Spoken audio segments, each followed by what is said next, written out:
Yeah, creativity is an addiction. We're all addicted to creativity. It doesn't matter what you do in life. Creativity is a major part of what moves your life. And even if you've become stagnant in the everyday world, you're still being creative. That mind will always be thinking of something. But what are you doing to exercise it? Are you getting back to work? We need to as a globe. We need to put people back in their positions so that creativity has its full right of being seen as well as heard. Unplugged, because we will always say yes to creativity. Totally Uncut, because we all make mistakes. So turn it into a tool. This is Arroe Unplugged. Whew. There are times that I don't understand why things happen. I just know that I've become a better listener by way of meditation. My meditation happens to be Nidra. A lot of people don't understand Nidra. They know transcendental meditation. Well, Nidra is the breaking down. It's the rebuilding. It's the listening. And it's becoming the better sight. But while in prayer this morning, while in meditation, something was given to me. Take the self in self-improvement out of the picture and make it us improvement.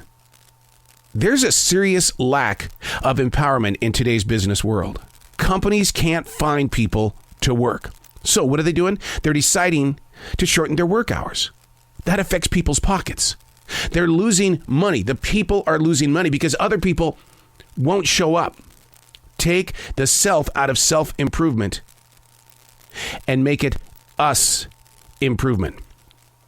Now, between the two of us here, I've been a student of self-improvement since 1994. You can open up my Kindle. There's not going to be any books in there about murder, mysteries, or suspense, but rather it's all motivational leaders and speakers who help lift up those that need self-improvement. But we're going to take the word self out of self-improvement, and we're going to start saying us improvement to build up, to strengthen our communities, to be present, to be heard. I mean, so often I hear the complaints from people.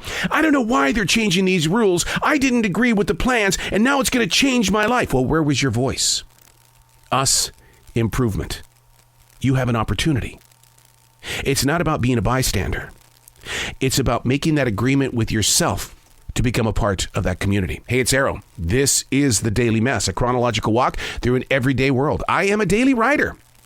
I write about junk like this, us improvement. It just comes to me, and I love to share it. It's about being in control of your present place of now. That's the one thing you have control of. Your past, it's over. Your future, somebody's going to control you, and when you get there, you're going to be disappointed and disgruntled because it didn't happen the way you wanted it to. Be in control of your now. This is the Daily Mess. Are there any more masters in the making? The craftsmanship of a birth-given gift that isn't associated with sports or America's Got Talent. Now, I'm not saying that these guys aren't masters at what they do. What I'm asking is, are we going to ever find those that are masters in the making? What's really interesting here is that with multitasking being that one thing that drives students into future employees, are we getting enough required time to craft our birth-given talent? I don't think so. I think it's limited. Bruce Lee was brilliant at his martial arts. I had this conversation many times with my very dear, loving friend, and I would say he's my soul brother, Nathan Ritchie. We talked about this all the time. Bruce Lee was brilliant at his martial arts, but he was never a master. A master of any gift knows the art of recognition is earned by way of sharing the skills with anyone willing to learn. So they too can teach the future steppers. Being great at something is a great place to belong.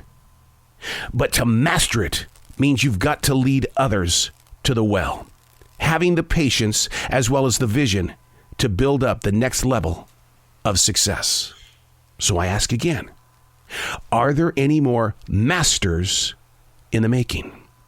The craftsmanship of a birth-given gift. What's your answer? What's your feeling?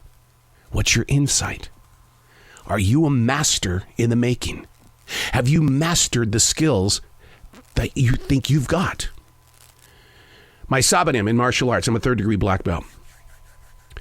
Master Todd Harris would always say, you cannot master a punch unless you've done it 100,000 times.